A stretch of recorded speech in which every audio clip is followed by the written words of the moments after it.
What's going on, YouTube? Eric here. Another segment of Triple OT.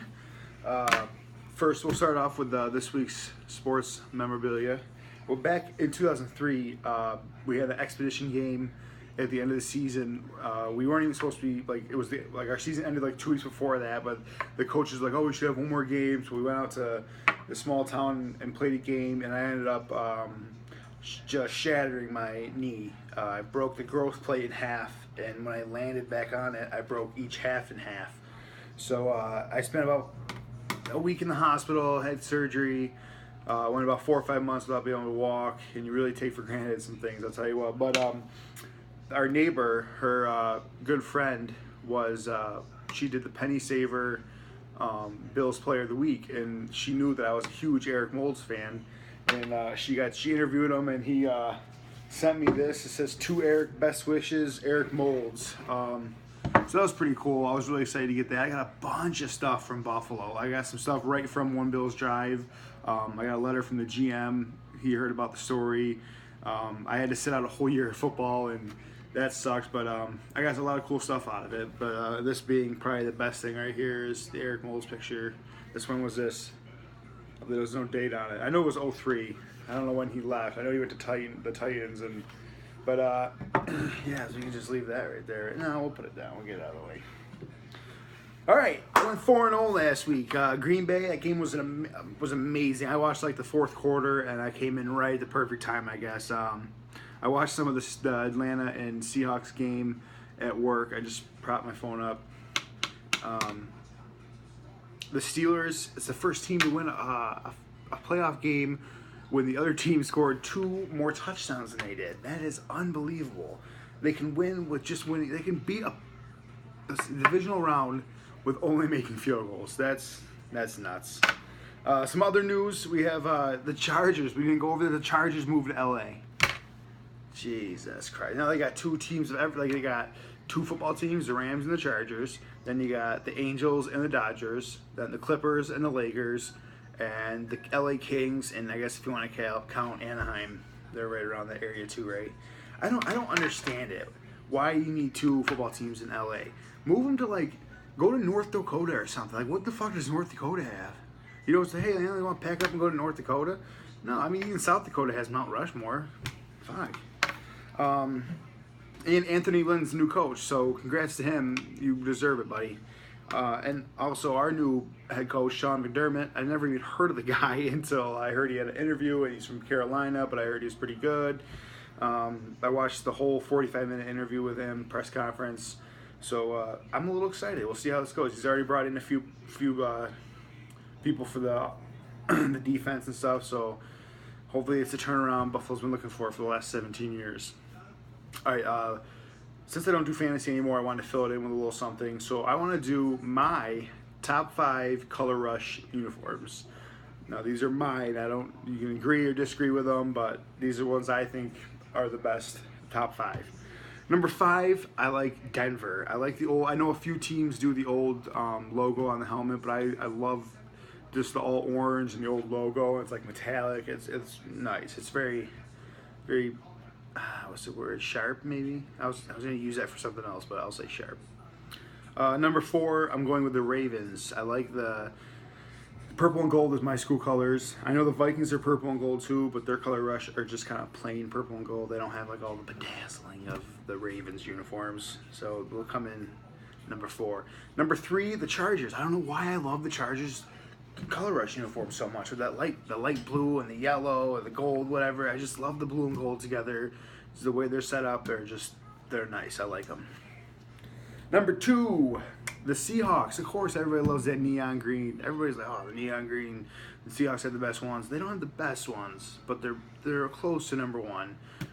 We're just gonna leave it at that. Number 1, the Steelers. I know they're like all black, right? But as my mom would say, they're sharp.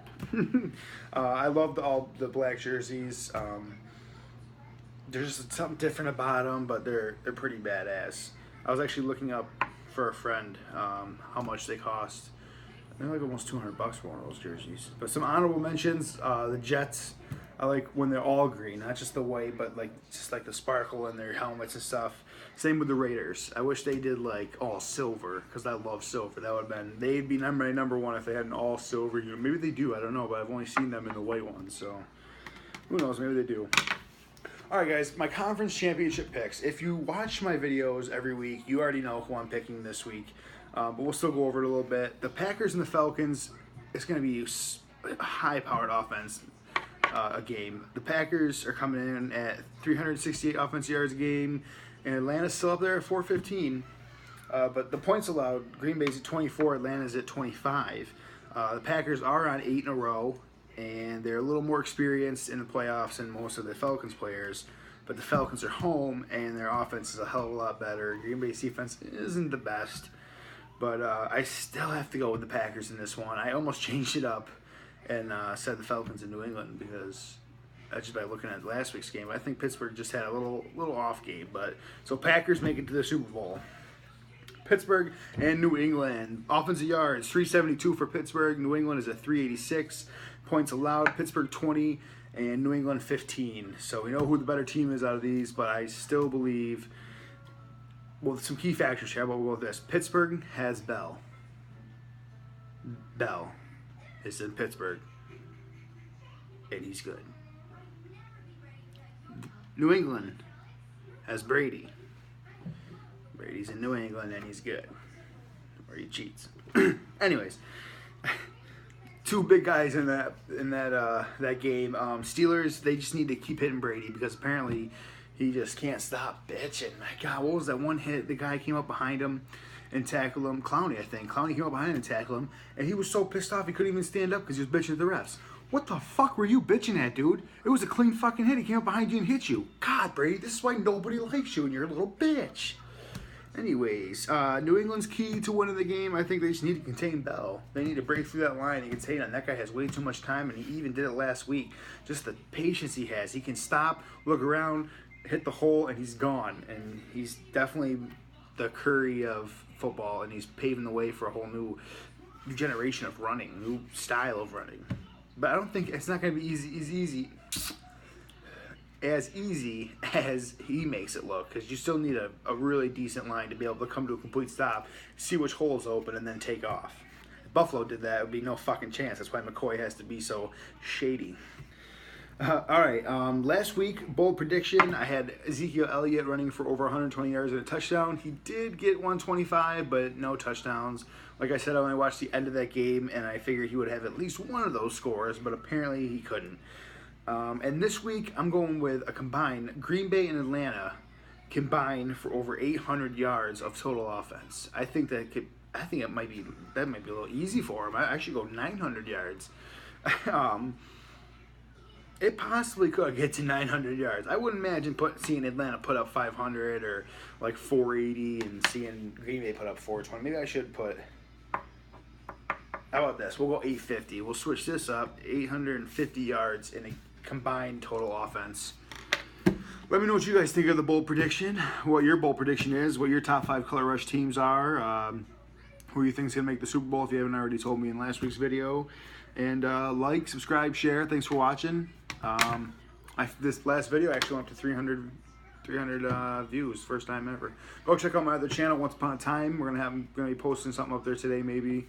We'll see if I get to it. I think, what's that? Oh yeah, Battlefield's calling my name, so I gotta go. Thanks, guys.